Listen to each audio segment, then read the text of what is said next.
കേരളത്തിലെ Bajaj Allianz health insurance കസ്റ്റമേഴ്സിന്റെ പ്രത്യേക ശ്രദ്ധയ്ക്ക് സെപ്റ്റംബർ 1 മുതൽ ആയിരക്കണക്കിന് Bajaj Allianz health insurance policy ഉടമകൾക്ക് ക്യാഷ്ലെസ് ഹോസ്പിറ്റലൈസേഷൻ ലഭിക്കാതായേക്കും എന്ന വാർത്ത നിങ്ങൾ ശ്രദ്ധിച്ചു കാണുമല്ലോ. എന്താണ് ഇതിന്റെ വാസ്തവം?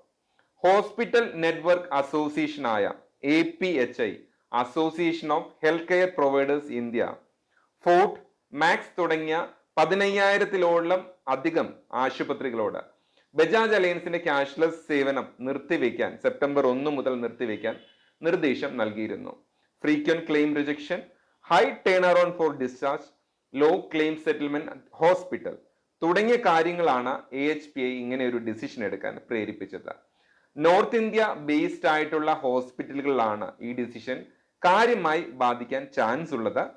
കേരളത്തിൽ ഇതിന്റെ ഇമ്പാക്ട് വളരെ കുറവായിരിക്കും എന്നാണ് അറിയാൻ സാധിച്ചത്. ഉടൻ തന്നെ ഈ പ്രശ്നം പരിഹരിക്കപ്പെടുമെന്ന് വിശ്വസിക്കാം. എന്തായാലും ഹോസ്പിറ്റൽ അഡ്മിഷൻ ആകുന്നതിന് മുമ്പ് ബജാജ് അലയൻസിന്റെ ക്യാഷ്ലെസ് സേവനം ഉണ്ടോ എന്ന് ചോദിച്ചറിയുക. അല്ലെങ്കിൽ സ്വന്തം കയ്യിൽ നിന്ന് ആദ്യം പണം കൊടുത്ത ശേഷം ക്ലെയിം റീഇംബേഴ്സിന് വേണ്ടി കൊടുക്കേണ്ടി വരും.